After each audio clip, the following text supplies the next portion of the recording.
guy who was looking at nematodes didn't just say, okay, I'll try to say something about nematodes. He picked them because they're the simplest organism with a wiring diagram worked out, and you want to know something about wiring diagrams. I mean, if you're doing rational inquiry, you're trying to understand something, and you organize your task, your research program, so it may lead you to understanding. You don't just do something in the hope that something will turn out. Well, I don't think that's true right now. What is the goal? Well, what we have in the world we have a huge environment, and we have to do, if you want to maybe compute it, you have to be able to make searches from a wide variety of places. There's a multitude of choices. Yeah, but look, there's endless numbers of areas where you can set up problems with multitude of choices. Why pick this one? You only pick this one if you think you're going to learn something from it. Ask a question that's worth having an answer to. Show that chess playing is the way to answer that question, but nobody's doing that. Well, how will we know when we do have an intelligent computer? Talk to it longer? We won't ever know whether we have an intelligent computer any more than we will know whether we have an airplane that flies. It's a meaningless question, exactly as Turing said. Suppose I ask you this question, and suppose somebody came along and said, suppose I make something that goes up in the air, how are we going to know if it flies? That's just a dumb question, you know. It'll fly. There's no question as to whether it's going to fly. If you want to call that stuff flying, okay, it's flying. In English, you happen to decide to call it flying. In some other language, you call it something else. But there is no empirical question as to whether an airplane flies.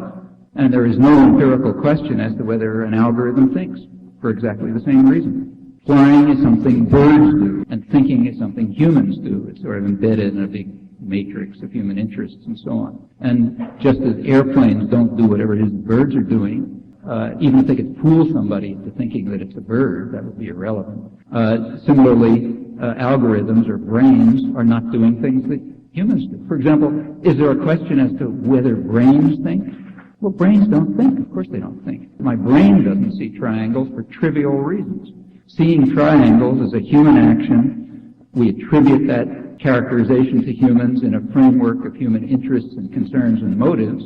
I mean, we don't study in the sciences things like thinking any more than we study things like desks in the sciences. I mean, these are concepts of common sense. They don't belong in the sciences. They don't enter into rational explanatory theories. So in the sciences, you're constantly trying to get rid of all these things and move to concepts that have some utility, not things like desk or thinking or something like that, or digestion. You know, you look at what's actually happening, try to understand it in terms of whatever concepts and principles are relevant. But to ask the question whether a program thinks or whether a brain sees a triangle is as dumb as asking whether an airplane flies. It is not going to have an answer for trivial reasons. There is no answer to the question whether airplanes fly, and there's no point setting up an analog of the Turing test that says, well, can we construct something that's going to fool a human under some circumstances? That won't tell us whether it's flying or not. Your brain doesn't see a triangle for quite uninteresting reasons, and correspondingly, something with the characteristics of your brain doesn't see a triangle. People are the ones who do things like that, just as Turing said. Now, you can ask pointless questions, like what will be the empirical conditions under which an airplane flies.